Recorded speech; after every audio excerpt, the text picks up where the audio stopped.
శ్రీ తిరుపతి గంగమ్మ గుడి పలమనేరు. పలమనేరు పట్టణంలో ప్రధాన గ్రామ దేవత గంగాదేవి. పాతపేటలో శ్రీ వేణుగోపాలస్వామి గుడి వీధిలో కోటకు తూర్పున ఏకిల దొరలు పర్వత ప్రతిమగా అంటే బొమ్మరాయిగా అమ్మవారిని ప్రతిష్ఠించారని ప్రతీతి.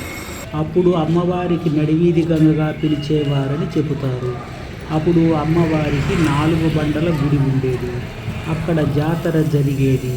జనాభా పెరుగుతూ రావటం, పట్టణం కొత్తపేటగా అదనంగా విస్తరించటంతో అక్కడ స్థలం చాలకపోవటంతో పట్టణ ప్రముఖులు, భక్తులు కలిసి ప్రస్తుతం ఆలయమున్న ప్రాంతంలో విశాలమైన స్థలం అయితే జాతరకు జనసంచారానికి అనువుగా ఉంటుందని కొత్తపేటలో అమ్మవారికి శాశ్వత ఆలయం నిర్మించారు.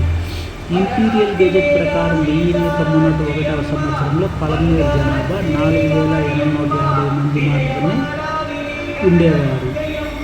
1949 సంవత్సరంలో జరిగిన గంగ జాతర సందర్భంగా నిర్వాహకుల మధ్య ఘర్షణలు చెలరేగడంతో అప్పట్లో ఆలయాన్ని ధర్మాదాయ దేవాదాయ శాఖ వారి ఆధీనంలోకి వెళ్ళారు.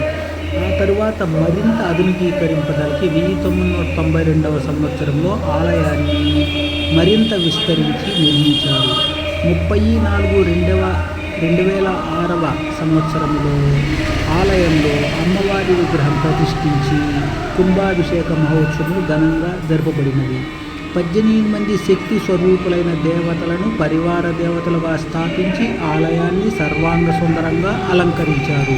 ప్రదక్షిణ మండపంలో అష్టలక్ష్మీ దేవతలు, వినాయకుడు ఉండగా ఉత్తరాన అమ్మవారి విశ్వరూప దర్శనాలు స్థాపించారు. అమ్మవారికి ప్రతి ఏడాది జాతర జరుగుతుంది.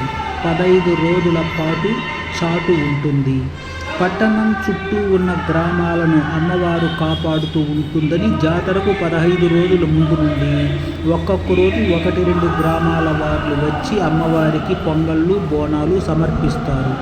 ఆనవాయితీ ప్రకారం పాతపేటలోని పురాతనాలయ ప్రాంతం నుండి అమ్మవారిని పూజించుకుని మేళతాళ వాయిద్యములతో, జానపద వేడుకలతో బాణసంచా కాలుస్తూ అడుగడుగున వేలాది సూరకాయలు, టెంకాయలేస్తూ బలులు సమర్పిస్తూ పట్టణ వీధులన్నీ ఊరేగించి అర్ధరాత్రికి గుడి వద్ద అమ్మవారిని ప్రతిష్ఠిస్తారు. అమ్మవారికి అక్క చెల్లెళ్ళుగా పట్టణం నడిబొడ్డున ఉన్న బారమ్మ గుడి నుండి, ఎద్దుల చెరువు మరవలోని చౌడేశ్వరమ్మ గుడి నుండి పూజా ద్రవ్యములు అందుతాయి.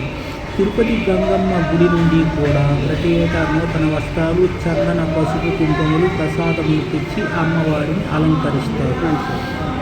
అప్పటి నుండి 24 గంటల సేపు అమ్మవారిని వేలాది మంది భక్తులు దర్శించి పూజాధికములు చేసి అమ్మవారి కృపను పొందుతారు. తరువాత అమ్మవారిని ఆర్టీసీ డిపో సమీపంలో ఉన్న కుంటలో జల్ది స్నానం చేయించి జాతరను ముగిస్తారు. తమిళనాడు, కర్ణాటక రాష్ట్రాల నుండి కూడా భక్తులు అమ్మవారిని దర్శించి పూజించి కృపను పొందుతారు. ఆలయంలో నిత్య పూజలు, వార పూజలు, పండుగ పర్వములందు పూజలు ఉంటాయి. గ్రామ దేవతగా అమ్మవారికి విశేషమైన ఆదరణ ఉంది.